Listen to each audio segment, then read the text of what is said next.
citação. Repete a citação, que naquela hora a gente não viu direito. Então, a citação da Ana Beatriz, gente, hoje como base eu estou utilizando o livro, né? Mentes que Amam Demais, que é justamente da Ana Beatriz Barbosa. Ela tem vários livros focados, né? Mentes ansiosas, mentes compulsivas, Mentes e como o nosso tema é perigosas. mentes que amam demais, a gente vai trabalhar, eu estou usando ele como base hoje. Ela traz uma citação aqui, como o Josi tinha citado um filme, a gente iniciou com a música, né? Quem tiver curiosidade para saber um pouquinho desse início, pode voltar lá no perfil do Espaço Terapêutico depois que a live terminar, né, Josi? Para E conferir. Mas Josi falou algo bem interessante, que é justamente a gente conseguir identificar os padrões, né, dos nossos relacionamentos, dos amores que são vividos, então que a gente possa observar se estamos em um relacionamento saudável ou não.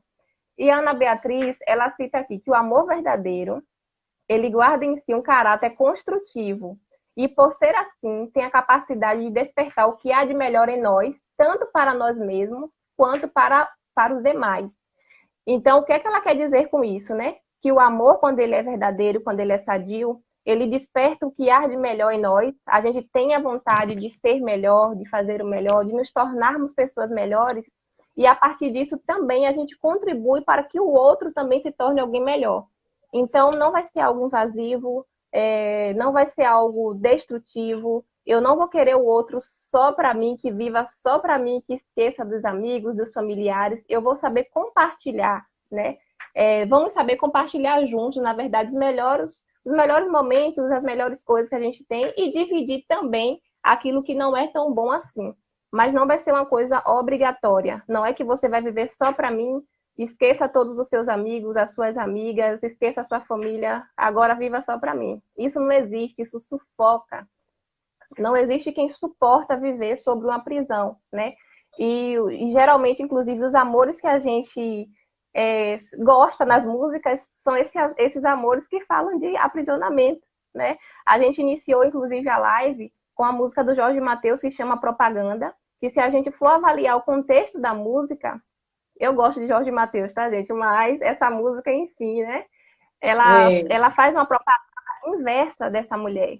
Ele, inclusive, fala que ela queima arroz, quebra copo na pia. Ele distorce todo o sistema que é vivido realmente na casa com essa mulher, porque ele diz que não quer que os outros também queiram ela. A gente acha bonitinho quando escuta, acha o toque legal, o Jorge é fofinho, mas aí quando você para escutar realmente a letra da música, você começa a analisar que aquela música ali, ela retrata de um relacionamento abusivo, né? Onde essa mulher, ela não pode ter outros olhares, onde ela não pode ser vista da forma e no potencial que ela é. Se a gente for trazer um pouquinho para o nosso contexto, seria aquela que vive somente em casa, que não pode ter uns amigos, que não pode usar uma roupa que ela realmente goste, porque esse homem, ele quer que essa mulher seja somente dele, somente para ele, e ela não pode existir para ninguém. Então, tem várias músicas que retratam esse relacionamento abusivo e a gente acha bonito, a gente acha legal. E geralmente, inclusive, as músicas dos cantores que fazem sucesso hoje, que ganham muito dinheiro, são justamente esses que falam dessa sofrência, porque nós, de uma certa forma, inconscientemente, a gente gosta desse sofrimento, né? A gente se identifica com esse padrão.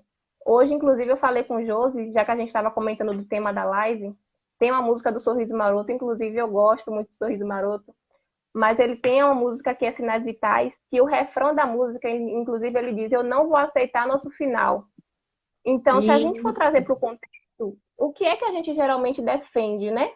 É que as pessoas possam identificar se estão num relacionamento saudável, num relacionamento abusivo, se é algo que é sadio para ela.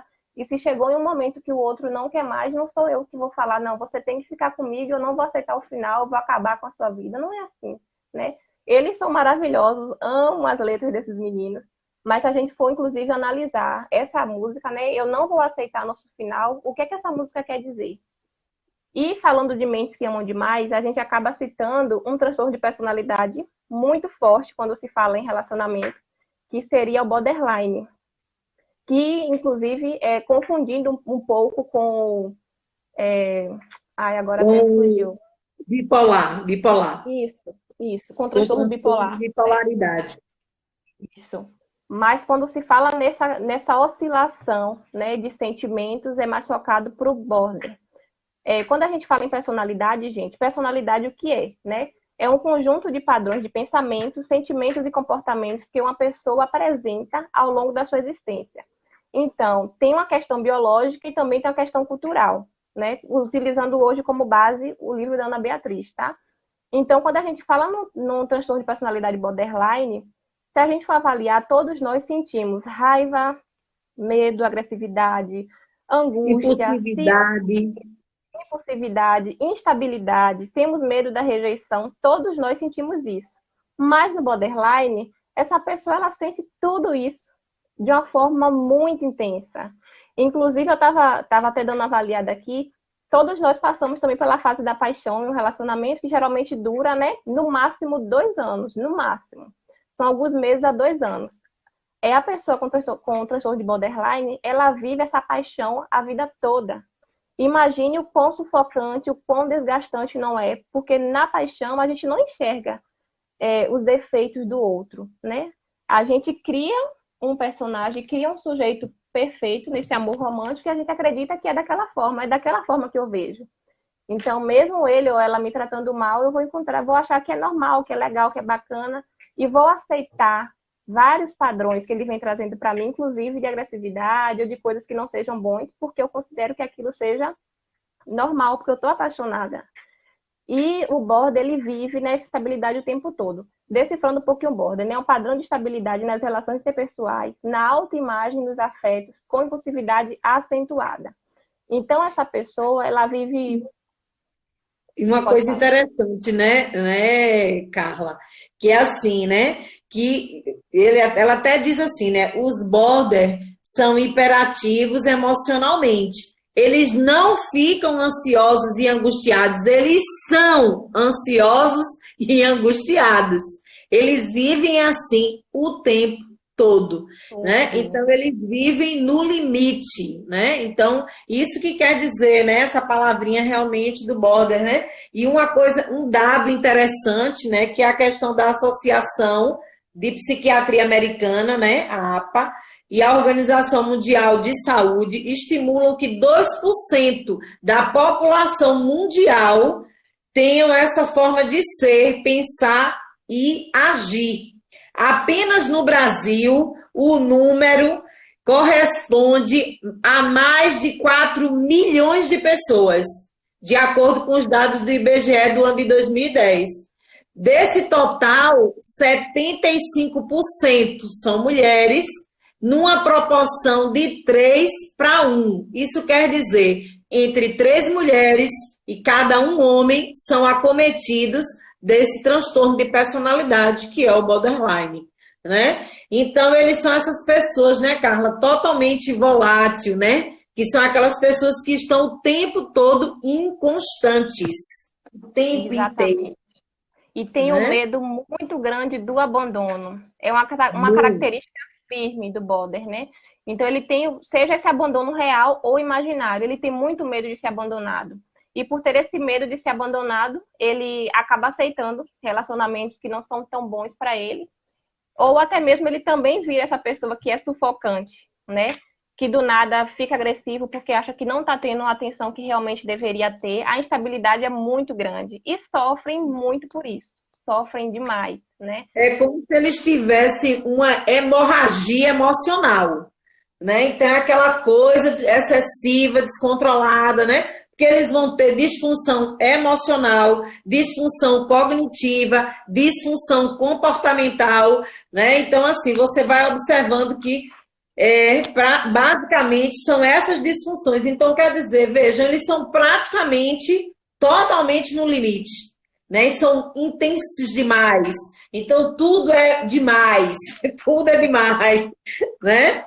Então, assim, ficam com aquela questão realmente da solidão, né, Carla? Aquela coisa realmente do medo, da solidão, do vazio. Então, uma série de pensamentos que acometem, né? Essa mente, né? Isso. E uma distorção também da autoimagem, né? Não conseguem autoavaliar o seu próprio valor, de uma certa forma. Depende sempre do outro para avaliar como é que está sendo o seu desempenho. Eles não conseguem ver. E isso seja em qualquer relacionamento. Relacionamento amoroso, interpessoal, de trabalho, tudo eles não conseguem ter essa dimensão. Então se enxergam como uma pessoa ruim, mesmo uma pessoa E má, né? Eles trazem muito essa acentuação, como se eles fossem muito ruins. E tem uma sensação de vazio também muito grande nesse transtorno border. Isso. E buscam, né, Carla? É exatamente assim, né? Se eles estão num determinado grupo, ele vai tentar se adaptar àquele grupo. Se já está em outro grupo, já vai buscar se adaptar àqueles aspectos que é daquele grupo, né? Então é totalmente instável o tempo todo, né? Então uma série de questões realmente que resumem os sintomas, né? Do border, né? Então, E é preciso que a gente realmente fique atento também, né, para poder compreender, porque assim, primeiro que se fala realmente que não há cura, né? Ele vai precisar realmente viver em constante processo terapêutico, porque só o processo terapêutico de autoconhecimento, né, que vai realmente poder ajudar a esse indivíduo lidar com as suas emoções, né? Então, assim, não é fácil. Às vezes a pessoa ela quer realmente encontrar uma cura, ela quer que isso, né? Ai, como é que eu resolvo isso? Esses sentimentos, esses pensamentos, né? Que me angustiam, que me perturbam, que é uma coisa, um sofrimento muito grande para essa pessoa, né? E assim, é preciso que a família, que todas as pessoas que convivam busquem entender, né? E ajudar essa pessoa, né, Carla? isso. E a melhor forma de entender é ler, né? É ler sobre o transtorno, sobre os sintomas, é aprender como lidar, porque não é fácil para ambas as partes, né? Assim como não é fácil para quem realmente é acometido, né, com esse traço de personalidade, para quem convive com ele também é complicado, porque não sabe muito o que fazer. Essa questão do Isso, tratamento, até inclusive, né? Suzy, isso, até Suzy fez um comentário aí que neste período agora de quarentena, muitos casos de relacionamentos abusivos, o medo da solitude, opta por uma pessoa, né? Opta em estar naquela situação e enfrentar aquilo ali, né? E por isso que é tão necessário, que é um ponto que a gente precisa realmente pontuar, que é a questão do processo terapêutico, né? Uhum. É, a pessoa buscar uma ajuda, né? Ela trouxe interessante aqui o medo da solitude ou da solidão. Ela, na verdade, botou solitude, mas a gente sabe que é a solidão, né? Que a É, solitude a gente já fez essa. Você mesmo já fez lindamente aí uma contribuição, né, no espaço terapêutico, trazendo realmente essa reflexão de entender, né? O que é a solitude e o que é a solidão, né? Eu acho que Milene que está perguntando ali, a relação subiu, não consegui ver. do narcisismo, acho que é assim. Como ela trouxe a pergunta, a primeira pessoa, é o medo da solidão, que esse medo de ficar só, é o medo de não encontrar mais ninguém, porque ela acha que não vai encontrar mais ninguém. A verdade é essa. Quando o relacionamento termina, por uma pessoa que tem um transtorno de personalidade borderline, ela acredita que ninguém vai gostar dela, não vai encontrar mais ninguém e deseja o mal total para aquela pessoa, de repente se acha mal também por estar desejando aquilo ali. É uma confusão muito grande, né? A solitude em si é algo muito bom, que a gente, inclusive, precisa vivenciar, né? Ela até trouxe a solidão, né? E É nesse isso. período de distanciamento social, a gente está vivenciando muito e tentando tirar, inclusive, o foco da solitude e trazer para a solidão, que a gente possa vivenciar esse momento da melhor maneira possível. Isso. Quando a Ô, gente Carla, cita, inclusive, diga, conclua seu quando a gente raciocínio. Quando a gente cita, inclusive, esse medo das pessoas ficarem sós, a gente, inclusive, pode pensar nas pessoas que são solteiras nesse período, né? E aí se vê, gente, agora eu não tenho ninguém para beijar, para abraçar e tal, como é que fica, né? A gente tem que entender que a gente não pode se colocar em risco o tempo todo, né? Buscando relacionamentos que possam, na verdade, contato social que possam trazer algum tipo, né, de doenças para nós ou para o outro, oferecer risco, na verdade, já que estamos em pandemia. Mas existe meios de vocês conhecerem outras pessoas, mesmo na telinha do celular, né? Hoje existem vários aplicativos, o Facebook, inclusive, ele está com aplicativo de relacionamento. Para quem gosta, tem o Tinder, tem formas de se conhecerem pelo Zoom e você estabelecer uma conexão com o outro, né? Pelo menos visual, né? Online, para que vocês possam conversar um pouco mais, mas evitar realmente o contato físico por uma questão de segurança. Inclusive, quando a gente pensa no border e também pensa nessa questão do exagero que ele traz, ele acaba se colocando sempre em situações, né, de impulsividade e geralmente traz um grande risco, pelo menos em duas áreas da sua vida, que sejam autodestrutivas. Geralmente elas gastam demais, ou eles, né, usam algum tipo de drogas, álcool, a direção exacerbada, compulsão alimentar, se colocam em Ô, Carla, situações, né? Carla, eu só queria pontuar uma coisa muito importante, né? Porque assim, lembrando sempre, porque assim, quando a gente está falando de alguns desses sintomas, é importante que a gente fique atento, porque alguém pode dizer assim, Ave Maria, quando eu terminei meu relacionamento, eu fiquei morrendo de raiva, e não sei o quê, e eu xinguei, não sei o quê. E aí, será que eu sou borderline? Então, calma, né? Porque assim, nós somos pessoas que temos sentimentos, né? Uhum. O que vai realmente configurar um transtorno de personalidade borderline é uma série de sintomas, não é uma situação específica. Então, vamos ter cuidado, né? Vamos ter cuidado para que a gente não se prenda a uma situação e a gente já saia dizendo por aí que é muito perigoso, porque, infelizmente, né, as pessoas, às vezes, escutam as coisas da psicologia e recorta algo e aí já sai dizendo, é fulano, beltrano, não vamos sair rotulando as pessoas, vamos ter muito cuidado com isso, né? Então, que isso é uma coisa que a gente precisa, é sério, né? Isso causa grande sofrimento para quem o tem, esse traço, né? Esse transtorno de personalidade. Então, isso é algo de um grande sofrimento psíquico, né, Carla? A gente sabe disso, a gente tem pacientes que têm esse transtorno e é um sofrimento muito grande. Então, assim, a gente precisa ter muito cuidado, né, em respeitar as pessoas, porque sempre eu gosto de dizer isso. Às vezes a gente olha de fora as situações e a gente, às vezes, faz comentários maldosos e, em vez de ajudar, a gente termina prejudicando ainda mais as pessoas, né? Então, se você não pode ajudar, então que você fique quieto, silencie, né? Isso é importante. O DSM-5 ele traz, né, que precisa ter de nove características que ele traz de critério diagnóstico, a pessoa precisa pelo menos apresentar 5. E mesmo assim, toda investigação não é de forma aleatória, a gente se embasa, né, em conteúdo teórico, técnico, prático, né? São períodos em psicoterapia até chegar, né, uma hipótese diagnóstica e realmente fechar o diagnóstico, não é de forma aleatória. E lógico que a gente se identifica muito com os CIDs, inclusive, né? Durante a graduação, inclusive, durante várias aulas da psicopatologia, a gente fala, gente, eu tenho isso aí. Mas o que é que acontece? A gente se identifica com várias coisas, porque somos seres interativos, temos sentimentos e emoções, porém, é a intensidade, a duração disso que vai determinar, né, um determinado padrão, né, de personalidade, transtorno de personalidade ou não. Não é aleatório. É feito uma pesquisa, né, todo um processo. Porque você...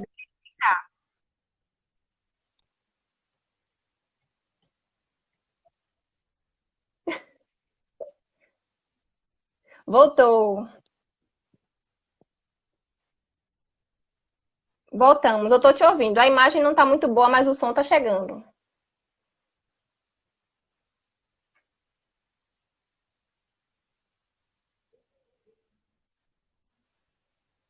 Voltamos. Isso, mas já voltou. Pronto, diz, Carla. Então, assim, como a gente está comentando, né? Esses aspectos todos que a gente precisa ter cuidado, e eu sempre eu me preocupo muito com isso, né? Para a gente não sair rotulando as pessoas. É uma coisa que eu me preocupo bastante, né? É tanto que, assim, eu particularmente não gosto de dar diagnóstico, de dizer para o meu cliente ou para, tá, fulano tem isso ou tem aquilo, por quê? O importante é que a pessoa ela possa realmente buscar ajuda, o profissional, ele saber do que ele está tratando, para que a pessoa ela possa encontrar-se e encontrar o seu caminho, mas não para a gente ficar buscando justificar, ou como algumas pessoas, fulano tem isso, porque fulano é assim, porque fulano é assado. Não. Somos todos seres humanos que trazemos algumas questões e que precisam ser melhoradas. Né? É isso que a gente precisa. Nós estamos aqui para um processo evolutivo, né, Carla? Então. Isso. Inclusive, tem tanto no DSM-5 como no CID-10 também, né? Que é algo que é construído durante a adolescência, né? E com o passar dos anos também pode se estabelecendo, pode chegar a estabelecer e a pessoa conseguir lidar isso de uma forma tranquila. Então, eu costumo sempre dizer, inclusive, né? Não diga eu sou ansioso, eu estou ansioso, né? Porque geralmente as pessoas se apegam a isso, lógico que tem todo um sofrimento, mas se agarram como se fosse uma muleta. Então ninguém pode fazer nada comigo ou está justificado tudo que eu faço porque eu tenho tal coisa. Existe uma diferença entre ser, né, e estar. Então a gente precisa sempre lembrar que eu estou, já que eu estou, eu posso buscar meios de melhorar. Focada um pouco no nosso tema atual, então, no processo terapêutico, né, na psicoterapia, na análise, junto também com o processo medicamentoso, que em alguns casos precisa, sim, ter acompanhamento psiquiátrico, né? Tudo isso é resolvido de uma forma que não traga nenhum tipo de sofrimento e nenhum dano para o paciente. Então, tudo isso é feito de uma forma responsável e não de forma aleatória, no senso comum. Né? A gente precisa sempre aprender a acolher, na verdade, né, o sofrimento do outro, as dores do outro, e lembrar sempre da empatia. Não faça com o outro o que você não quer que faça contigo. Eu acho que se a gente trouxer um pouco disso, a gente vai saber lidar com as diferenças, né? E que chato seria se todo mundo fosse igual. Seria insuportável, né? Com certeza. E falando dentro ainda disso que a gente está trazendo, desse cuidado que a gente precisa ter, a gente sabe que cada pessoa passa por um momento, porque assim, depois a gente vai marcar um extenso, né, Carla? É um assunto muito extenso, é um assunto muito pertinente, mas assim, hoje a gente está trazendo também, né, de um modo assim, mais amplo, essa questão realmente do sentimento, vamos falar realmente das pessoas de um modo geral, né? Então, assim, a gente sabe que as relações são coisas, às vezes, muito complexas, cada pessoa traz uma história, você quando está num relacionamento, você realmente, né, há uma entrega de emoções, você cria uma expectativa, por isso que é tão importante a gente construir. Quando você começa um relacionamento, às vezes as pessoas dizem assim, por exemplo, às vezes alguém diz assim, nossa, eu vou namorar, às vezes você se descobre, vamos dizer assim, se percebe diante de alguém que era seu amigo, um exemplo. E aí você diz assim, mas eu vou...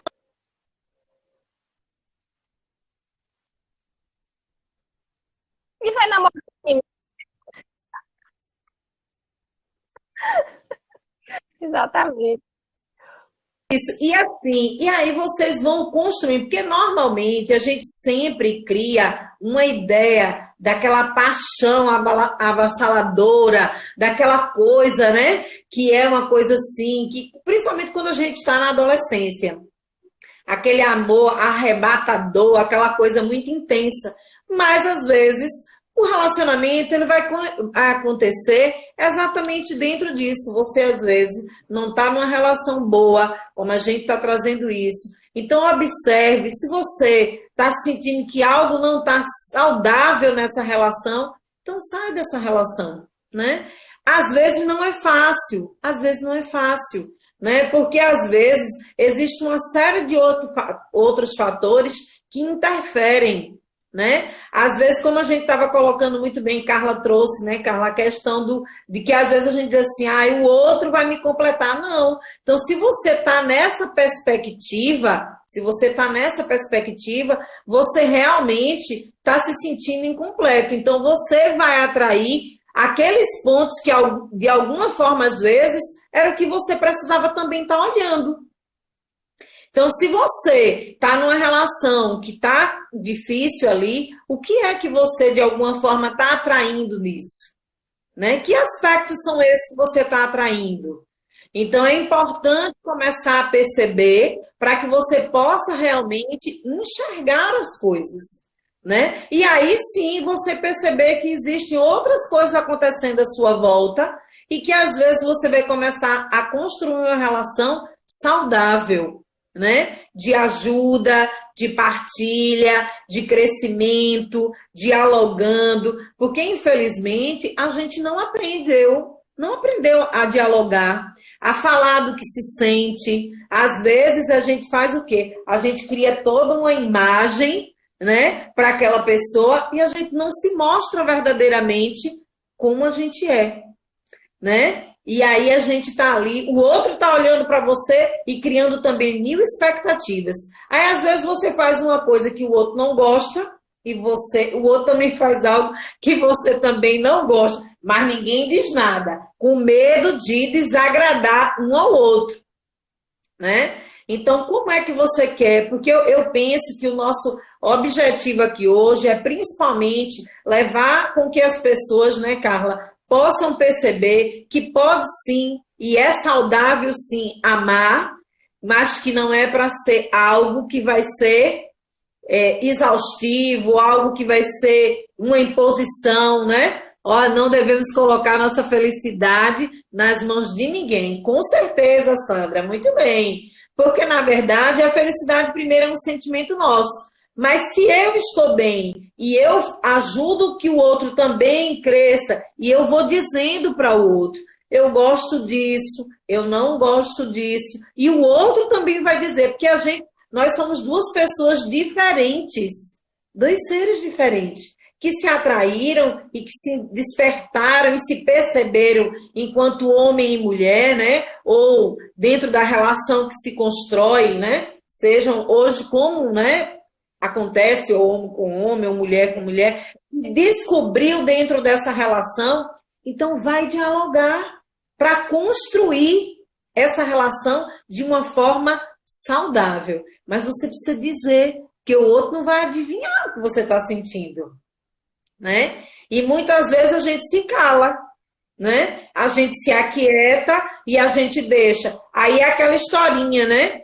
Você vai deixando, tem até uma história que contam de um casal, quando já tinham fazendo muitos anos de casamento, não sei se era 50 anos, não lembro bem dessa história, mas aí conta que naquele dia ela resolve fazer uma coisa para ele, né, que ela passou a vida toda fazendo e que, na verdade, quando ela chega, eu acho que era mais ou menos isso, ela ficava guardando para ele o miolo do pão, e ele sempre comia, acho que era a casca, alguma coisa desse tipo.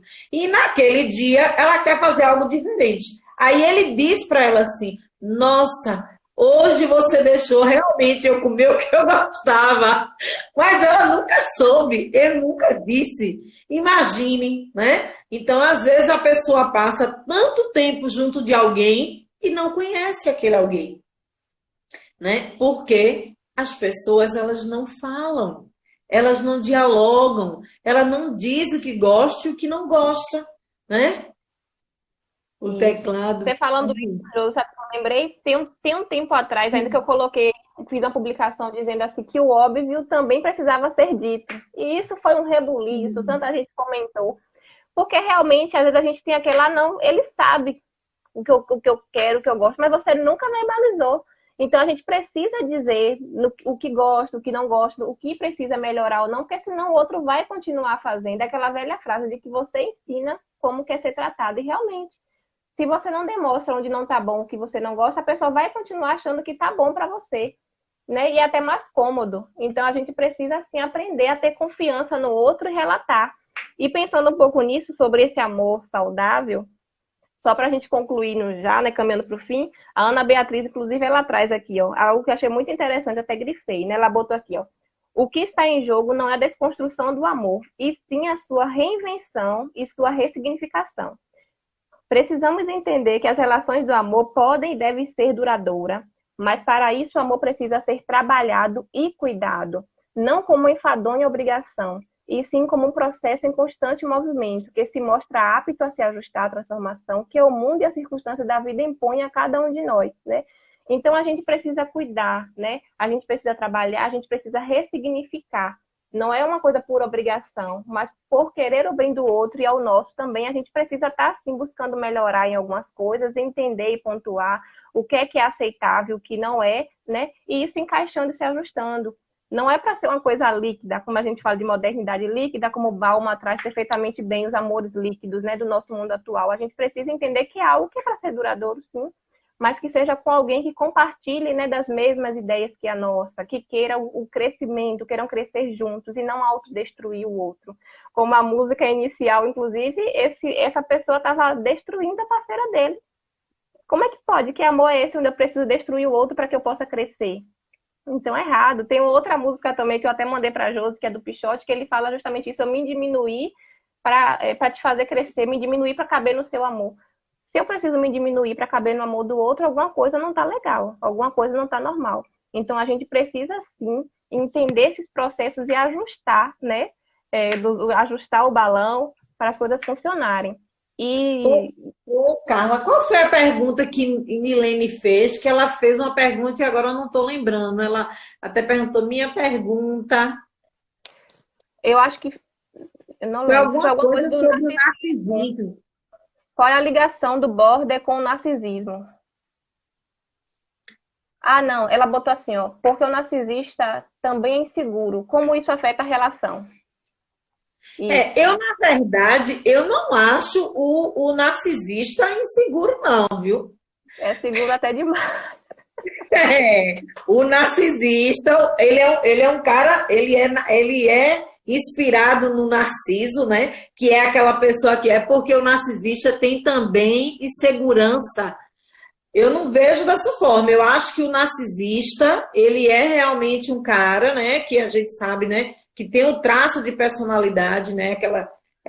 Aquela pessoa que ela tem uma autoconfiança, ela totalmente, ó, com o ego bem inflado, ela se observa, né? Ela observa tanto ela própria, aquela vaidade tão grande, né? Que ela realmente é uma fala, como é? É uma falsa ela segurança. Perguntou, é uma falsa segurança. Isso.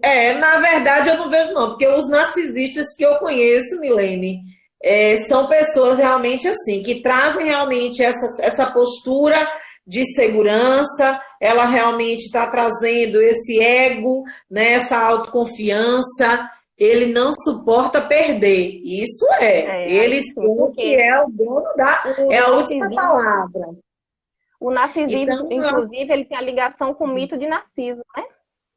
Sim, isso aí. O que seria esse mito de Narciso? Não vou nem me aprofundar muito, porque isso eu vi lá... Eu não tá aqui porque eu não leio o mito de Narciso, mas eu lembro que ele se apaixonou pela própria imagem, né? Em um riacho.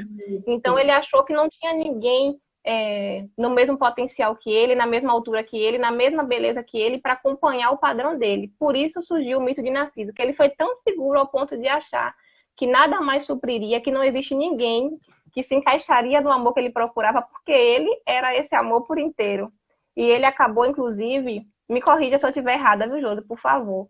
Ele acabou, inclusive, né, se eu não me engano, foi morrendo justamente por essa autoimagem, ele mergulhou no rio e se afogou, né, com esse amor tão intenso que ele vivia por ele mesmo. Se eu estiver errada, pode me corrigir, que eu não lembro muito bem do mito em si, mas tinha essa ligação. Isso, eu também sei assim. Agora, esses aspectos que não suporta a desaprovação do outro, tem um pouco disso mesmo, entendeu? Então, assim, mas eles são pessoas que têm uma postura mais assim, firme, né? Mais seguro de si. Eles passam isso de alguma forma. Agora, claro, se a gente está trazendo numa conotação, porque tudo a gente tem que entender que existe um lado que está muito mais, vamos dizer assim, rígido mesmo, aquela questão realmente que, no ponto negativo, na dor, pronto, chegou a palavra. Quando a gente olha esse narcisista, né, na dor dele, ele vai realmente ser essa pessoa que vai trazer um pouco desses traços que você está dizendo. Mas se ele tiver na parte mesmo dele, assim, de segurança, no lado positivo, no lado saudável desse narcisista, vamos dizer, de certa forma, né, ele vai trazer essas conotações positivas. Mas se ele tiver na dor, ele vai trazer esses aspectos que a Milene está trazendo aí. Mas a gente depois vai estudar um pouco mais, relembrar, né, Carla? E a gente depois faz uma live só falando do traço de personalidade narcisista. Pronto, certo? gostei. Mesmo porque é um tema bem extenso, viu? Bem, e ele vai linkar com outros transtornos também. Ele não é sozinho. certeza. A mesma coisa é o borderline, que perpassa também por alguns outros caminhos, né? Como ansiedade generalizada, com algumas coisas também. Ele tem todo um esquemazinho que perpassa por outros, né? Transtornos também, que a gente pode trazer depois. Exatamente. Hoje a gente deu só uma pincelada, a gente nem aprofundou nada aqui, por isso que eu sempre digo para vocês, vamos ter sempre o cuidado, né, para a gente não sair rotulando as pessoas, isso é importantíssimo, certo? E a gente, o que o nosso recado aqui hoje, né, Carla, é assim, que amar é importante, é saudável, né, mas que tudo em excesso vai ser prejudicial e vai trazer dores, vai trazer dificuldades, né? Vai trazer realmente problemas não só na sua vida mesmo, vamos dizer assim, profissional até, mas na sua vida com você, na sua questão realmente física, mental, emocional, no seu ser como um todo, né? Então é importante que a gente lembre disso. Então vamos buscar construir amores saudáveis. Né, Como mais uma vez eu estou citando a Beatriz, que eu estou apaixonada por esse livro. Ela traz aqui de novo. O amor verdadeiro é aquele que nos conecta com o outro e com o social. É o que há de melhor em nós, em cada etapa de nossa existência. Esse amor não é o idealizado em nossos sonhos infantis, não é. Mas é real e está ao alcance de nossas escolhas e ações diárias. Difícil, sim, mas é possível. Então, a gente precisa realmente estar se reinventando, encontrando, buscando, identificando, né? Sempre algo saudável para nós e para o outro, né? Que, pelo menos na minha visão, não mais na visão da Ana Beatriz ou da psicologia, né? O amor é o que há de melhor em nós, né? Tanto para nós mesmos como para o outro. Então, a gente precisa sempre encontrar alguém que queira dividir o que há de melhor, que queira somar, né? E não que queira diminuir ou desfazer. E eu creio que dá, sim, para ter um amor vivenciado da melhor maneira possível. Eu acredito, né, que existem esses casais que conseguem manter um bom relacionamento construtivo e saudáveis. Lembrando que sempre vai existir atritos, porque são pessoas diferentes, né? Com culturas diferentes, dividindo o mesmo espaço. Então, sempre vai haver. Mas que essas possíveis discussões que possam surgir seja algo construtivo e que vocês possam sempre identificar o que é que realmente dá para ser melhorado ou não, e conversar. O diálogo em si é sempre a melhor solução, né? Lembre-se que o óbvio também precisa ser dito para que possa construir uma relação saudável. Obrigada, gente, pela atenção de todos. A Josi, ainda tem um tempinho. Isso, ainda tem um tempinho, amiga. Calma, calma, calma. Ó, e assim, você está trazendo isso tão importante, né? E a gente lembrar dessa questão, né? O relacionamento, ele é um relacionamento, não é só nos relacionamentos amorosos que a gente precisa ser transparente. A gente precisa ser transparente em todas as relações. Até porque nós, como você muito bem colocou, nós somos pessoas que somos indivíduos, cada um com a sua história, com as suas experiências. Então, de vez em quando, a gente vai magoar o nosso colega, a gente vai magoar aquela pessoa que está próxima de nós. Mas é importante, quando a gente tem maturidade e que a gente realmente está buscando um autoconhecimento, a gente vai poder dizer para o outro: ô, Carla, me desculpa, hoje eu não estava bem, eu acho que, né, eu te disse algo que eu não deveria ter dito, então poder dizer. Então, isso é realmente a gente entender como é que a gente constrói os nossos vínculos de amizade, como é que a gente constrói as nossas relações amorosas. Então, ninguém vai viver um mar de rosas, né? Isso é só nas histórias. Ah, eu vou viver num mundo encantado, né? No mundo de Bob Esponja, né? Então, não é assim. A gente vai ter, sim, dificuldades e é importante que a gente possa reconhecer. Eu sempre digo isso.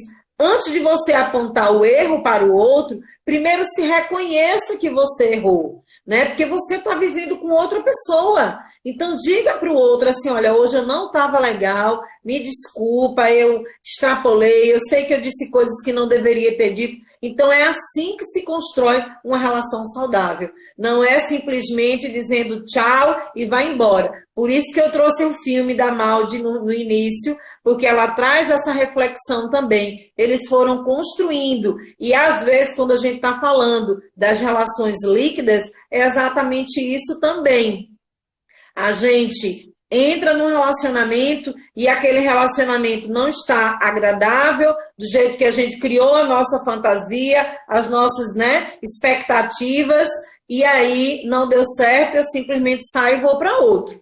Então, assim, eu nunca vou também conviver com ninguém, porque se a cada momento eu vou descartar alguém e recomeçar, então eu nunca vou construir uma relação. Certo? Agora, o que a gente está dizendo aqui é assim, se tem algo que realmente te fere, te agride, te humilha, te maltrata, te deprecia, isso não é amor, né? Isso não é saudável. E aí você precisa rever até o seu próprio amor, o amor que você tem por você. Porque aí quando você ama verdadeiramente, você ama seu amigo, você ama sua amiga, aí você fica feliz com a felicidade do seu amigo, quando você vê o crescimento do seu amigo, você vibra com a alegria dele, porque você ficou feliz. Olha que bom, Carla está fazendo, construindo, realizando. Parabéns, o sucesso de Carla será o meu sucesso. O meu sucesso é o sucesso dela. Então, é assim que a gente constrói relações saudáveis. E é isso que a gente queria trazer hoje.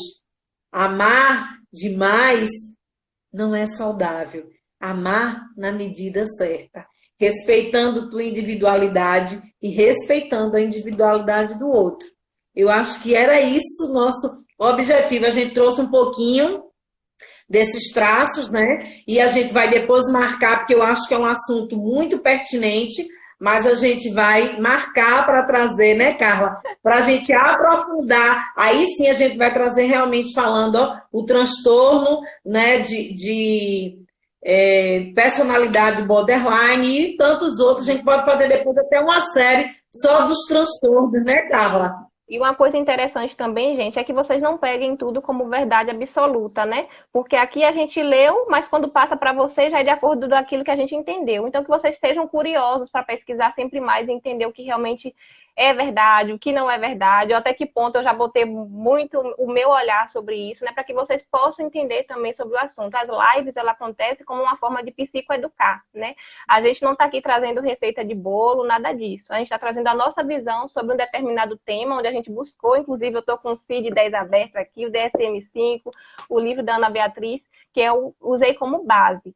Mas vocês podem pesquisar mais e entender como realmente funciona a partir do entendimento de vocês. O que a gente trouxe foi uma pincelada, como o Josi falou, mas é interessante que vocês não peguem as coisas como verdades absolutas, mas que pesquisem sempre mais. Eu queria aproveitar, Josi, já que você falou, inclusive, de amizade, e deixar um beijo aqui para Mira Silvino, que ela é tia da minha melhor amiga da infância, quando era bem pequenininha. Faz muito tempo que a gente não vê, e eu vi que ela está aqui assistindo a live. Então, um beijo, Mira, né? Você, Valéria, são muito importantes para mim, né?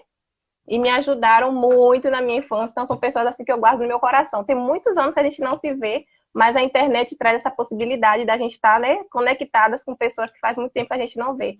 E aproveitar e mandar um beijo também para todos que ficaram assistindo até agora, que mandaram perguntas, que tiraram dúvidas, né, que aguçaram, que fizeram com que essa live desse certo. Inclusive, hoje eu não estou nem muito bem de saúde. Eu até falei, Josi, acho que não vou aguentar até o final. Ela, calma. E, de repente, as coisas fluíram bem. E que bom que deu tudo certo. Fico muito feliz. E sim, a sua felicidade também é a minha, porque eu também acredito que as relações são construídas dessa forma. Exatamente. Um beijo, gente. E esse quadro, gente, é o Cresça na Terça. Toda terça tem essa live no Espaço Terapêutico. Hoje eu abri por aqui porque a internet estava um pouquinho ruim por lá, mas toda terça tem lá, geralmente 6h30. Hoje foi para as 21 horas, porque eu estou com a agenda um pouquinho corrida. Olha ela aí mandando um beijo. Isso, maravilha. Mas, geralmente é Espaço Terapêutico. Então, vocês podem acompanhar, tem profissionais maravilhosos lá, eu também estou entre eles, que felicidade eu sinto. Isso. Muito obrigada, gente, boa noite, obrigada pelo espaço, Josi, e pela oportunidade de estar aqui. Eu que agradeço, O quê? Muito obrigada pela oportunidade de estar construindo juntas esse momento, né? Com Perpétua, certeza, tá? eu vou só tirar uma mandala aqui, que eu quero finalizar a nossa noite de hoje. Quero tirar uma mandala aqui para gente, certo? Para a gente poder fechar a nossa noite com essa mandala linda aqui agora, ó. Mandala do aprendizado, certo? Recebo através dessa mandala a essência da energia do aprender, como facilitadora de crescimento e transformação. Faço uso de todas as experiências de vida para o meu desenvolvimento, pois cada acontecimento tem seu significado e traz em si uma oportunidade de crescimento. Assim, liberto-me de processos repetitivos, obtenho o aprendizado e abro-me para novos e enriquecedores acontecimentos.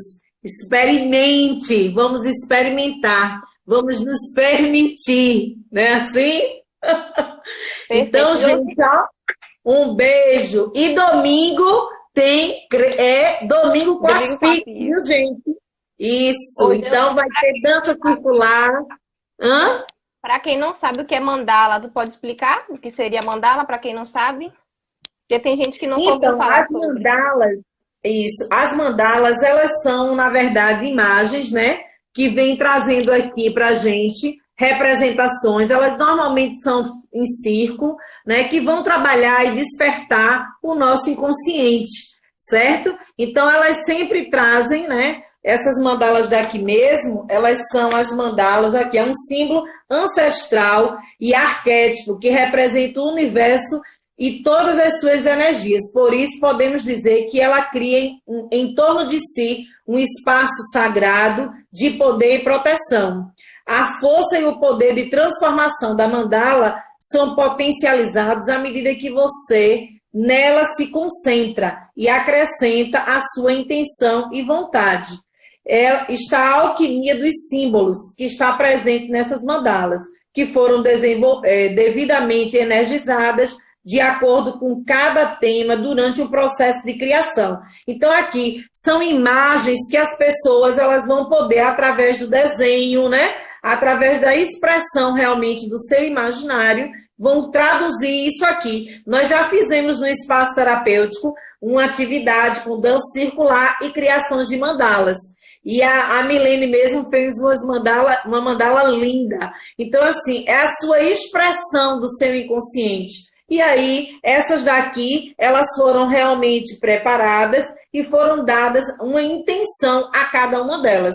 E essa que saiu para a gente aqui hoje foi a mandala do aprendizado. Ok? Ok. Muito obrigada, gente. Boa noite a todos, uma belíssima semana, né? Que possamos começar aí. Hoje é na terça, sempre a oportunidade de recomeçar, que possamos recomeçar com tudo, né? Reavaliando aquilo que não está bom, melhorando algumas coisas, pontuando outras, mas sempre prosseguindo. Se cansar, aprenda a descansar, mas não a desistir. E é isso. Isso. Um beijo. Beijo. Salva e deixa lá no IGTV, viu, Carlinha? Pronto, vou deixar salvo aqui, tá certo. Beijo, meus amores. Tchau. Beijo, tchau. Obrigada, Carla. Tchau.